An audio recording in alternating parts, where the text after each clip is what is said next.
All right. Well, welcome everybody to our Habit Change monthly webinar. This one is on the right resources and external support for habit change. And my name is Chris Coward, and my partner and I, Jeff Kaplan, we created this coach training program called Habit Change Coach Training, and in building up to a larger offering of a certification program for people to become coaches, because that's what we do. We've been just offering these free webinars so people can get a feel for what we do, our style, our model, etc. And the feedback we've gotten so far is that people that participate, they take a lot away, that they can apply in their own work life and personal life. So there's an opportunity there for you today. At some point in our time, we're going to go over this particular topic, but we're also going to do a little coaching demonstration. So as you're participating and listening, think about if you have a challenge with having the right resources and external support in any area of your life, and might be interested in getting some support as a volunteer for us today. And that's all I'll say about me. Jeff, do you want to introduce yourself? Yeah, can I put it back to you? So what's to put you on the spot, what excites you about this kind of work? All right, I'm getting a little interview, huh?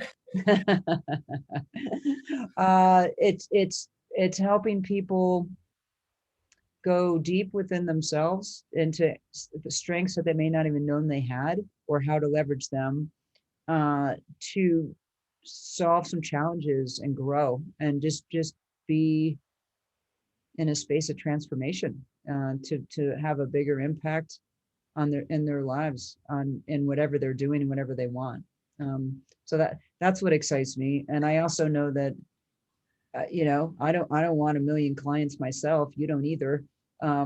So when we train people to do this work, we're extending our reach, into the world, and our impact as other people help other people out there.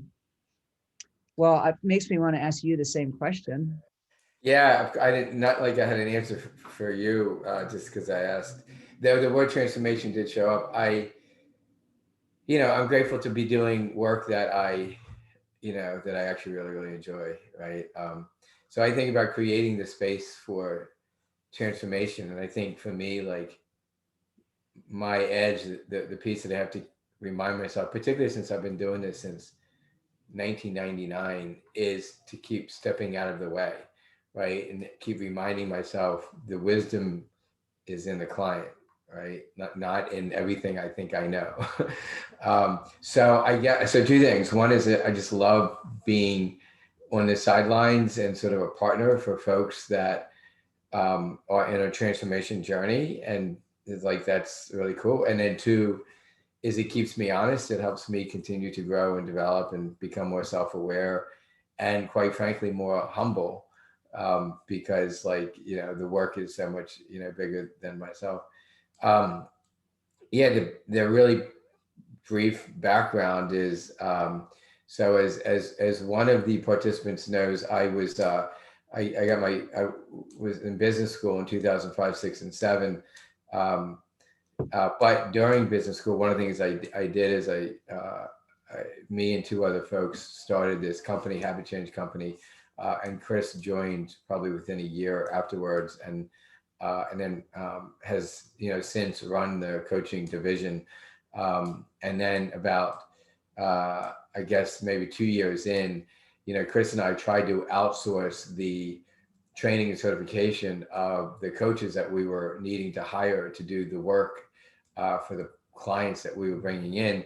And then eventually, after a bunch of false starts, looked at each other and said, we're going to have to do this ourselves. And so, so that was many years ago. We basically locked ourselves up for 6 months, created the program, got it accredited to RCF. Now, fast forward, the coach training program still, continues to exist. But it's just above idle. And we reconnected at this level of consistency more recently, And because we both love the work, we said, what if we just kind of do this sort of monthly offering where, no fee kind of thing. So I'm excited to be here. The last thing I'll say is, like, if you've been any of our previous calls, you might realize a pattern where we alternate who does the heavy lifting. So, so Chris is doing the heavier lifting this month, and I'll do it next month.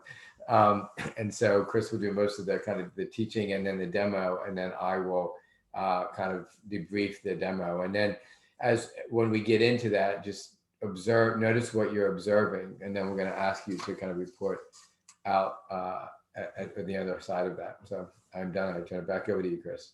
Yeah. And so you're probably picking up too that we're not going to just be talking at you today. This is interactive.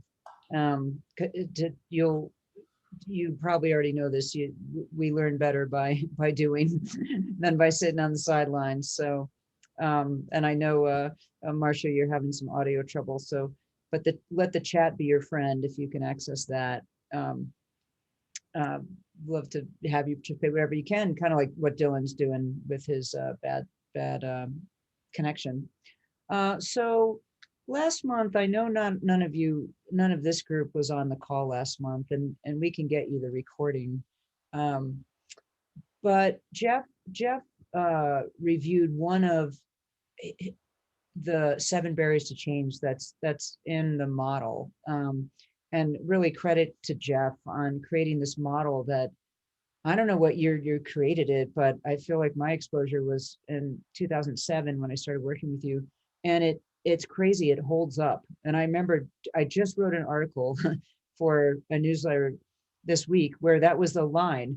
This was created in 2007, and it holds up. And other researchers around habit change, behavior change, how do you keep your behavior changed out there it's funny, they're now hitting like different aspects of this model, using different words and description labels and stuff.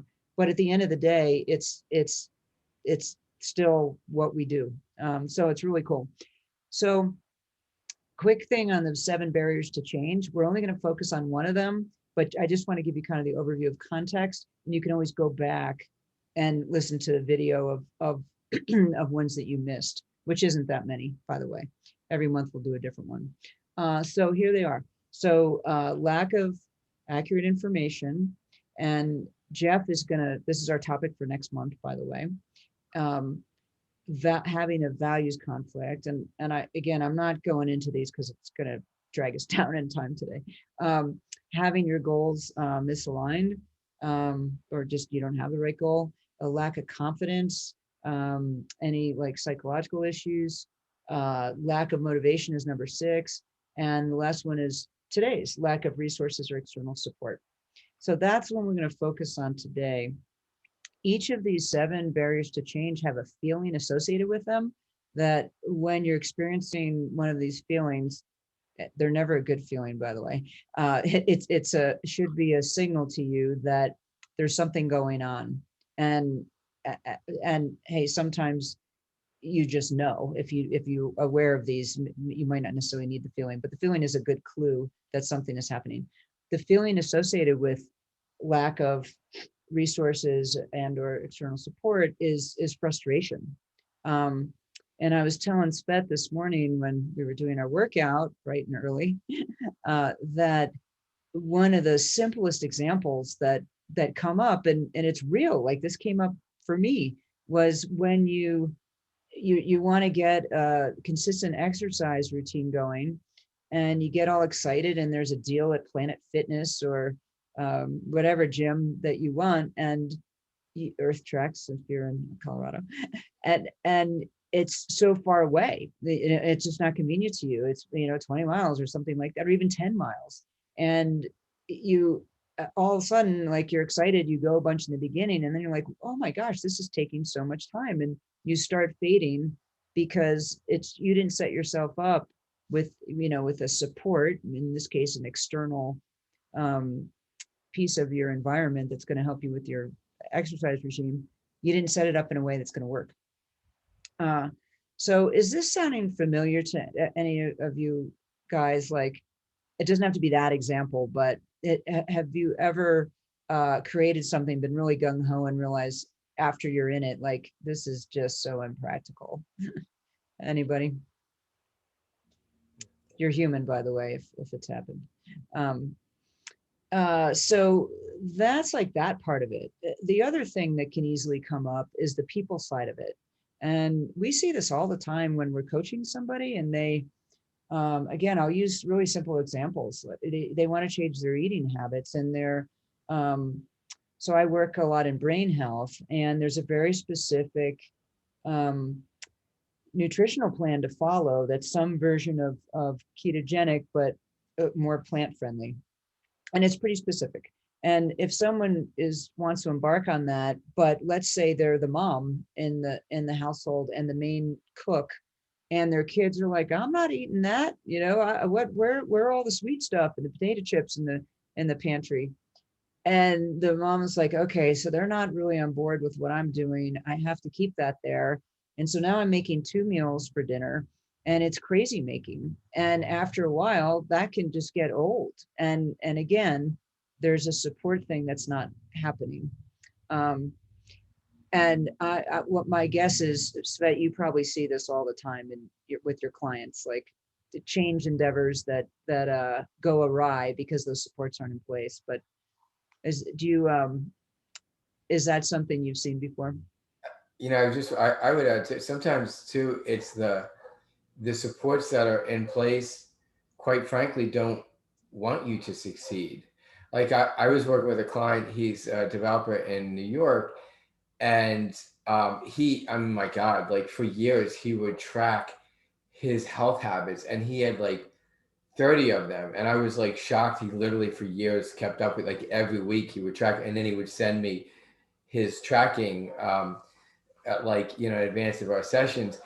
And he kept failing on like, I think he was trying to not eat carbs or something, I think it was.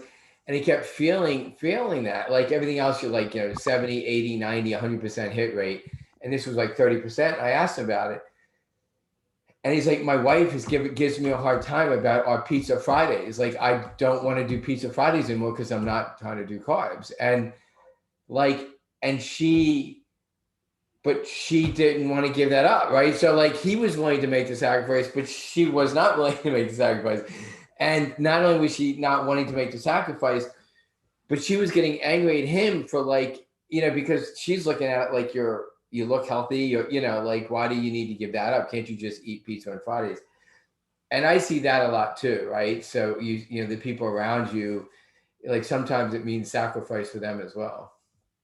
Yeah, absolutely. And yeah, we were seeing this a lot, and we were working with Native American tribe and on a type 2 diabetes prevention reversal, and it was hard, and there was another angle to it too, which was not just, oh, I'm not on board, but when there's a couple in the house, they're doing it together, but they're not supporting each other because they're in competition, or wait, you're not doing it right, that's not what she said. And they're giving them grief, and that's a problem as well. Like, how do you align that support and ask for what you need to help you be successful in your journey? And of course, when you're doing it with a partner, how can you help them as well? So it's a very mutual thing. Chris, I don't know if you remember this, but I think it was around 2010, and Chris and I were facilitating these programs for an executive health kind of program. And so these folks worked in the same organization, and they were all committed to, like, this 8 habit areas, right? And nutrition is one of the habit areas. And so, like, our groups of I came out 15, we had 2 groups of 15, like, they were on this process. And they would, other people that they worked with knew they were in this process, and they would be in the cafeteria of the organization, and people would, like, they would be like getting some buffet stuff, whatever, and other people would be like, should you really be eating that? Like, aren't you in that program? And my gosh, like, all you need is, like, people around you to be like judging cops, and Right. so. No one wants that. Um, so we don't want to leave you with just that this barrier exists without some plans for how to address it. This isn't rocket science. I mean, one of the first things you can do, and this is consistent throughout our whole model, is increase your self-awareness of what's going on. It doesn't have to be, I'm going to fight through this using sheer willpower and effort and ignore that there's a barrier happening. And in this case, it's this one, but um, so it's really developing that awareness to hit the pause button to, in a sense, you're the scientist and the subject at the same time of your own study. Uh, so you're the subject in that you're trying to make a change, and it's great to use science to help make that happen. You're the scientist in that you want to look at this from an objective, almost removed standpoint of, hey, what's really happening here? What's happening in terms of the metrics? What's happening in terms of how am I feeling? Am I really moving the needle on this? Just anything that you might want to consider that's might be hindering or supporting. So that's really the first step with this is be such as an observer of yourself. One of the ways to become good at that, everyone's probably heard of mindfulness. That's certainly a way.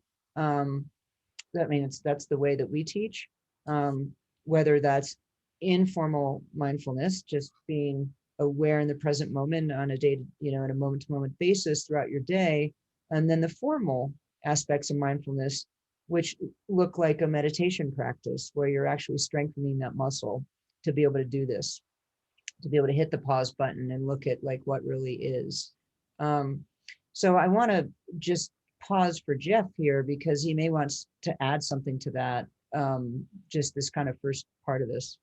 The mind, and specifically what, like around the mindfulness? I don't know, whatever's sparking for you. Yeah. Um, well, what I was just writing down actually was around how we tend to assume that we're the expert on ourselves. And Right. your coach is going to tell you that too. Yeah, well, that's true. That is true.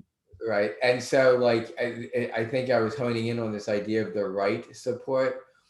Sometimes there's the convenient support, right? Sometimes there's the I don't need support, I got this, right? Sometimes there's messages around getting support, right? Like, I remember, like, as an adolescent, I was what I would call defensively independent. And the example I like to give is I would, like, my hands would be full with, like, things I'm carrying, and I'm trying to open the door. And, like, somebody would be like, can I get that for you? I'm like, oh no, I got it. Right. And I sort of failed to appreciate that by allowing other people to help me, that's actually great for them. Right. Like, they have an opportunity to help someone, right, and to give. So I guess the thing I would say is, like, allow others to give, for you, because it doesn't just Yeah. support you, it's opportunity for them, but also just make sure it's the right type of giving and the right type of support. And sometimes significant others are not necessarily the right support just because they have a multiple relationship with you. Like, they might have a sort of a buy-in. Well, real quick, the last thing I say is anybody who may judge your ability to be successful with it, right? Like, Yeah. I say often, don't tell people, what you're going to do. Show them what you're going to do.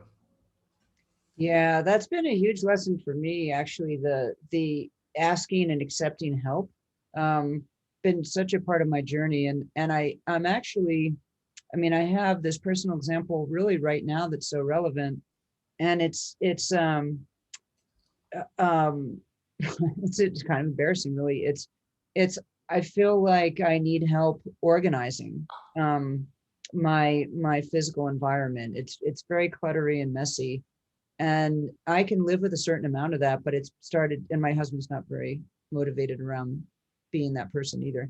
But it's starting to like get to me and impact my work. And it's risen to this tipping point where, gosh, I mean, it's so obvious, right? Just do it. And this is a barrier to change for me. It's like, okay, I would be more productive if my desk didn't have all this crap on it. I'm looking at it right now. And and I want to I feel like it's time to actually get maybe a professional organizer or something to help, and I'd be willing to do that, and for the first time ever. Um, so I do get that. Like if the even someone you're paying to help you with something, there's that story that I'm fighting in myself of of I should go do this myself. This is like silly. It's crazy. Just do it. But anyway, there you go. That's it. Us coaches are doing our own work as well. Yeah, um, and I would just say too, like sometimes I was looking at something the other day around resistance to something, and I was like, so what's the value of the resistance? So what's the value of the resistance? What's the message in the not wanting to do it, right? Where's the gold? And then once you get that, then throw the rest out and then take action to fix the other piece. Right. Absolutely. Another angle to this that's important to realize, and it's probably going to sound obvious again, but I see a lot of clients get caught up in this, is that you have to be you have to create your own path forward. It's not, it doesn't have to be someone else's path. Um, and as you create awareness on what's kind of getting in the way, or what's becoming clear for you, there's a tendency to Google to get your friend's advice on what they did and so on. And sometimes that helps. I'm not saying don't like do that at all. But it's very possible that your way needs to be different and uniquely suited to you, and being okay with that, even if it looks a little different. Again, when I did couples coaching with this couple who was just fighting so much about their health plan, because they had such different ways of doing it, and they were both having success when they left each other alone to do it their own way. And I'll give you a really silly example. um, I mean, they were increasing their salads, but the wife in the relationship hated salads, but she knew that it was good for her, and so she put it all in a blender and drank it, which disgusts me. But um, her husband was so critical of her, she felt anyway, that and because she wasn't eating a salad, and she's like, I am eating a salad, I'm eating a blended smoothie salad, what's wrong with this, the same nutrients. So it was things like that, but that was her carving out her own way, that no one else was doing in the program. So anyway, that's my short example. NutriBullet. It sounds like NutriBullet. Yeah, exactly, but I still wouldn't do salad. I would do different, I'd have some berries in there. Oh, yeah, yeah. That's so true. So that's probably all I'm going to say about this right now. I know a bunch of you guys are having um, issues being able to speak into the Zoom room here. So I'll pick on you, Nick. Anything coming up for you with this that you can relate to, or maybe an example in your own life? Um, it's a good question. I think on my end, I think I've I don't have a hard time necessarily in terms of the support, maybe as dramatic of an example. I think for me, it's how I'll go about trying to be organized within my own space. I think COVID has made it very challenging because I'm in a small apartment. As I was kind of talking with Jeff, I'm in the process of buying a house, but still in an apartment today. And somewhat on top of each other, and trying to do work from home from my kitchen table for the last 7 months has been interesting. And I've had actually the same problem that you mentioned, which is, my stuff is everywhere, and how I would like to organize that type of stuff that normally be in an office or elsewhere is all over the place. And then my fiance, who would really like me to be a lot more cleanly, has a very different idea. And she's probably right, but I'm stubborn. Mhm. Yeah, I feel like I'm seeing a coffee maker in your background. Is that? That would be correct. Yeah. Yeah. Got you. Yes, this pandemic, gosh darn it. Thank you, Nick. That's a beautiful example. So Jeff, if you don't have anything else to add, we can move into a demo. I think it's a good time for a demo, bottom of the hour. Okay. Does anyone that can unmic, I know we're only really looking at Sped and Nick here, have a challenge in any of this? And Nick, where you were going was perfect, by the way. If you want to keep rolling with that, and I can support you around it through a short coaching demonstration. Be about, I don't know, 15 minutes long. Real quick, when there's that don't have a mic too, I mean, are they aware like bottom left is where you mute and unmute yourself? I have a feeling the mic issue is just a matter of not knowing where the. With Dylan, it's a connection issue. It's not that his mute doesn't work. It's that he's off his cell data in the middle of nowhere. Okay. So it was Marsha. And Marsha, yeah, Marsha's just having some time. There you go. Marsha's there. She's in. I think I can actually unmute. Whoa, There you are. yes, you can. Yeah, I'm just using the telephone rather than the internet just because I have a poor connection where I live. And so there's nothing I can do about that. No worries. And I'm glad you're able to do that. Do you want to add any comments, questions to our topic? No, I just had identified in the chat that I think sometimes it's a competition of resources between goals. So, sometimes I think people have far too many goals. So they have resources, but they can't possibly achieve all those things they're trying to do. Yeah, so that's Is my that only true? comment. Is that true for you? Oh, probably, definitely. It's maybe one conclusion I come to after I cycle through multiple other things. Yeah, but yeah, I think I see it with people I work with too, not just myself, but for sure, absolutely. Mhm. Great. Well, thank you. So volunteer, anybody? And I'm happy to do it if no one else wants to. I'm pretty open to whatever. That's great, Nick. We're going to say yes to that. Svet's hoping I don't call on her. I can. Is this something we can follow along though? Because I'm not quite sure if I have a concrete example. So I'm like, maybe someone has a better idea. Yeah, right. So you'll follow along certainly as just an observer. And what usually happens with the coaching demonstration is that there's value in it for everybody because Nick's a human being and we're all going to have some sense of relation to whatever his challenge is.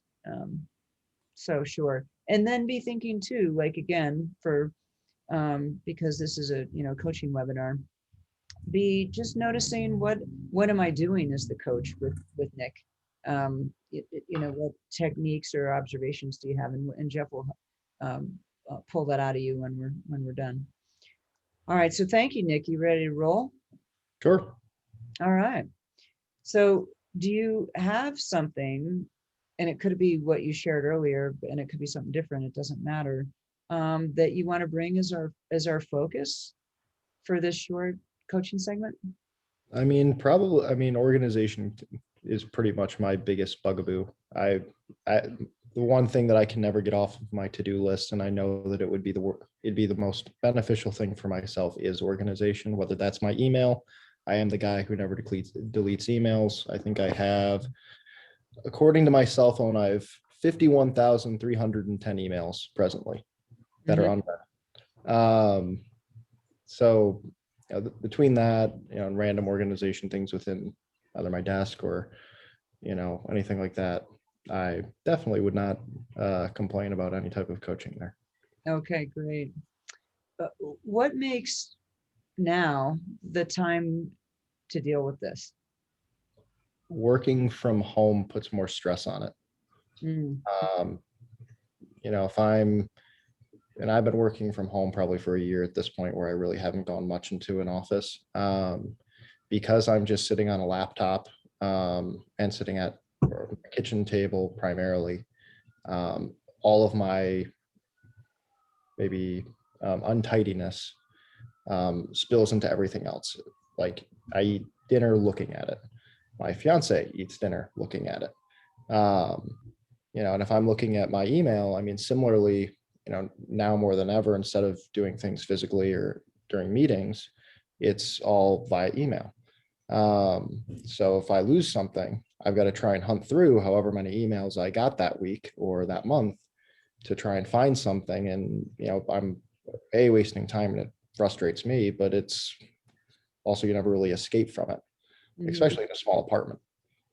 Sure, sure. Yeah, I can hear the challenge in this for you and how it's risen during the pandemic. So considering we don't have a ton of time, what makes the most sense to you? Like going into maybe the email part of this Well, strategy, or staying a little big picture with the whole thing? What's calling to you? let's do email just because it's probably the most straightforward, but Mhm. the other one probably is for a longer conversation. Sure, sure. Um, okay, great. And by the end of our time, our, probably 14, 13 minutes now at this point, what do you want to be the outcome from this conversation? Some degree of action item ideally would be, you know, I tend to follow through when there's something specifically to do. Something like that's really vague, like review email is, you know, and that's what's not been on my list for forever, and I'll do it, but I don't feel like it ever gets done. Mm-hmm. I mean, I spent 3 hours maybe last weekend looking just through emails from January to now to try and hunt down something, and did some like cleaning of it then. But again, it's kind of like climbing a mountain. You can get there and the mountain still exists. Yeah, yeah, 51,000 feet. Yeah. Yeah. What do you feel like, I don't know, is the biggest thing that's getting in the way of going after this task? Time is one half of it. The other half of it is I personally get nervous whenever I delete or move items away, because I feel I'll have a harder time tracking them later. And if it's in one giant mess, I can say, oh, well, I'll just use the search function and eventually I'll find it. Mm-hmm. But it's because I don't have a good system probably. And at this stage with, I mean, 51,000, or if I look at my work email, I mean, it's, you know, quite a bit too.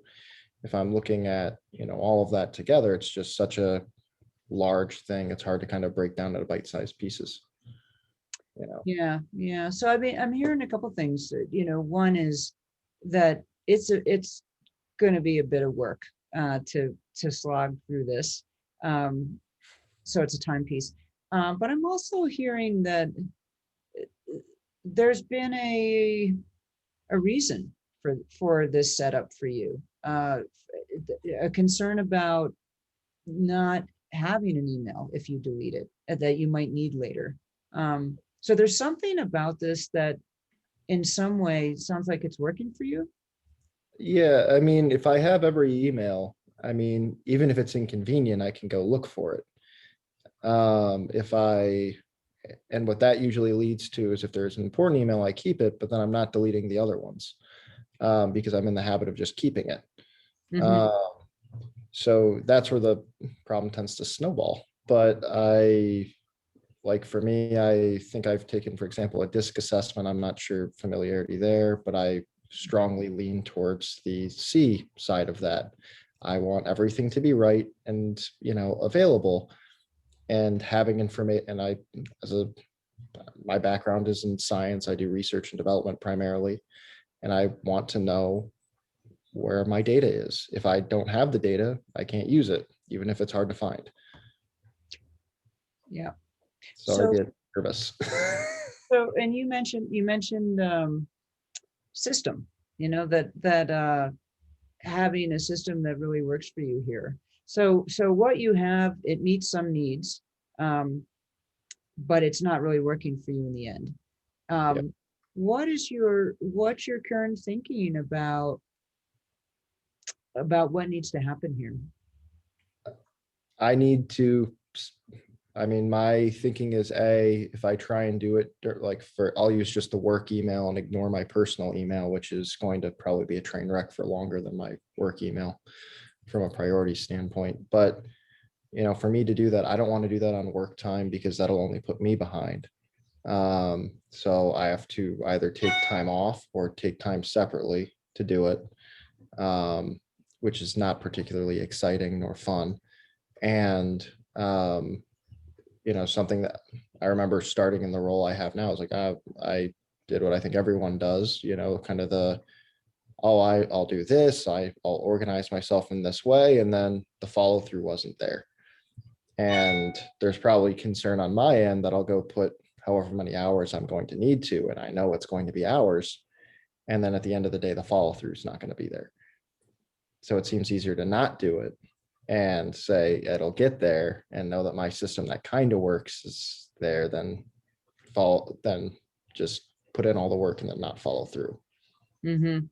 Yeah, I am hearing something around motivation lacking around this. I'm not necessarily hearing that you really believe that this is a good way to go, or worth the investment. Is that I think there's concern. I think there's concern. I think it'd be worth the investment if I could follow through on it or guarantee to myself that I'm going to follow through on it. I think the challenge for me ties to just the confidence that I'm going to follow through on that particular item because I've already failed at it once or twice. Mm-hmm. Mm-hmm. So it's not that there hasn't been effort in it in the past, but if we're looking at it realistically, I tend to not miss on too many things. When I miss on something like that, that then turns into a thorn, somewhat unwilling to go back into being frustrated about it. Mm-hmm. Acceptance is easier. It's so interesting. This is kind of an aside and so on, but more for the fact that this is demonstration in front of others. You're mentioning several different barriers in the model.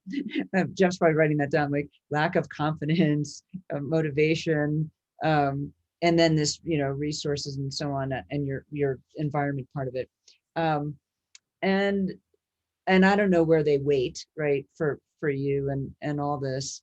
And so I'm wondering, just for you, Nick, like, where are you with this? Like you mentioned what you want as an outcome is to have some strategies, or some action steps to take, I think you said.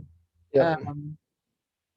And I'm hearing a little bit of push against some of the obvious ones, which would be just investment of time to do it because of the concern of follow through. So what else is coming up for you there around that?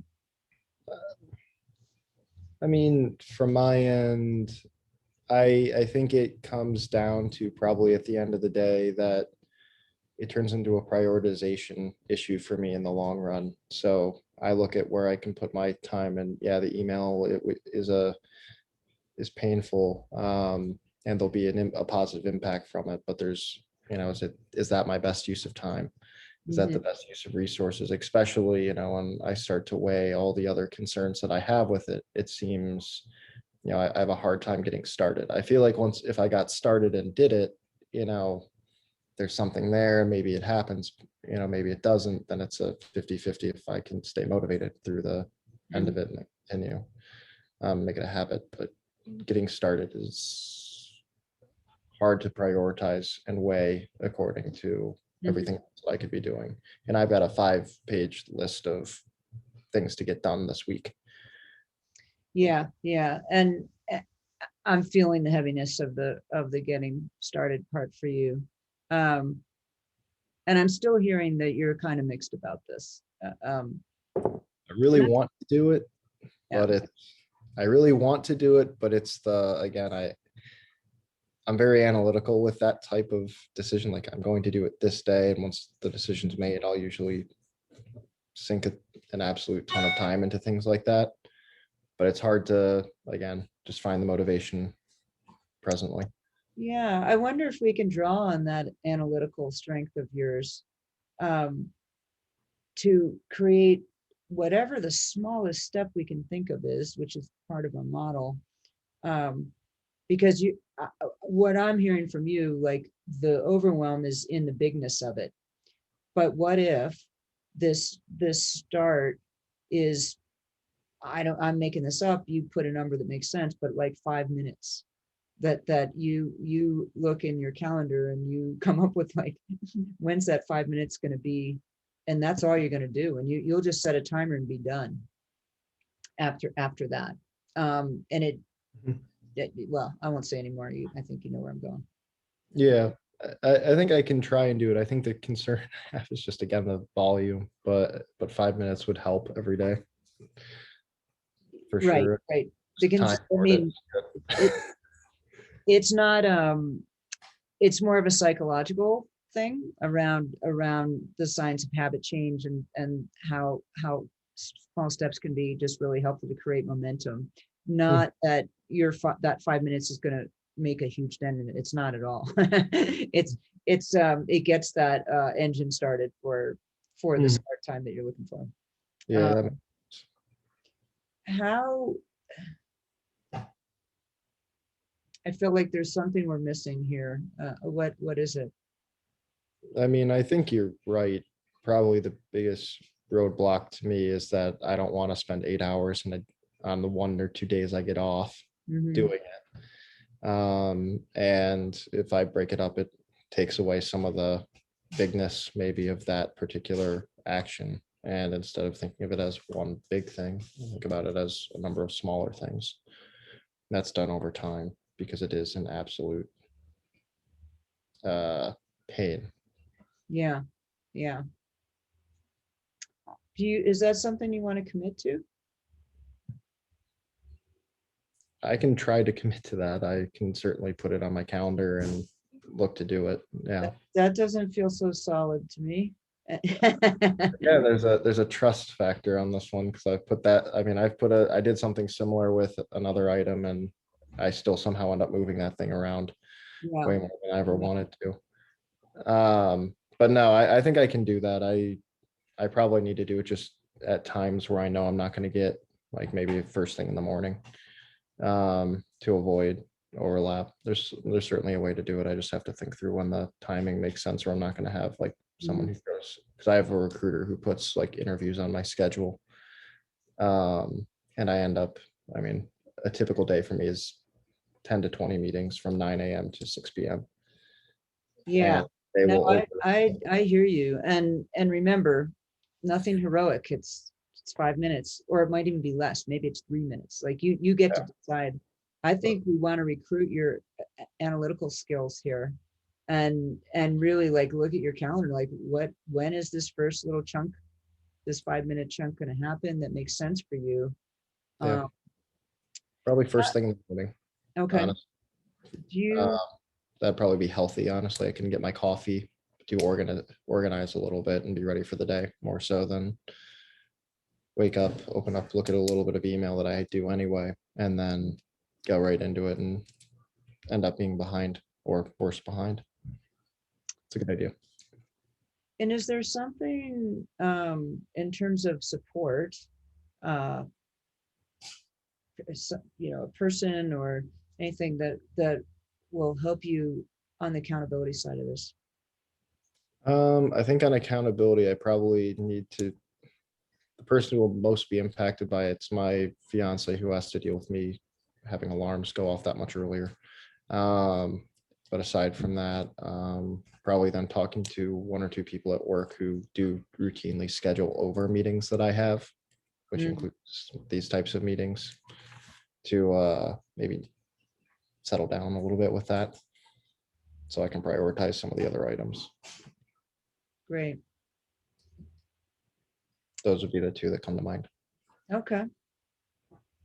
And I guess as we wrap up here, I'm getting sort of something, I don't know, around what's a way that you can keep the end game, the positiveness, that the return basically on this effort, it and top of mind for you. I do not know on that one. I don't, that one I don't have an answer for. Yeah, it's just something to think about, because you're definitely in connection with the pain of it and the a pain headache. mask part of it and all that. And you've made the case for how it could be helpful to really do this. And I'm just, yeah, it's just something to think about. Like, is there some type of reminder, little structure or something out there that of what's possible, as you tackle this. So Yeah, maybe looking at the number of open emails I have in a certain space or something like that, or unread emails, and trying keeping it below a certain number or something like that. mhm. Maybe help. Well, and even more than that, like connecting with the positive feeling that you'll have when you get to the end of this, whenever that is. Yeah, going small. Yeah. Mm. Well, Nick, is this a good place to stop? I think so. Yeah. No, that gave me a good action item. I'm good. Yeah, thank you for volunteering with something that's so real for you, and I just really appreciate your authenticity with it. Yeah, it just helps me. I appreciate feedback and ideas. It makes my life easier. Great. It is a massive headache for me in terms of everything I do on a daily basis. I hear you. Let's talk about this a little bit. And actually, Nick, and I start with you. What, if you kind of replayed the tape, what was most helpful? Either a moment or a statement or anything. What did you find most helpful? Trying to think about it less. I think starting to just dig into the reasons why it was painful, but also getting back to the solutions of it. I think sometimes when it gets like, I look at 51,000 emails, or I look at, this one thing on my schedule, and knowing it's frustrating, sometimes I get away from well, why is it frustrating and how can I actually solve it, rather than put something vague and say it's in progress. So being kind of forced to think about the why, or the what helps. Yeah, the gremlin loves a party, right? It would love to keep you stuck in this sucks space, right?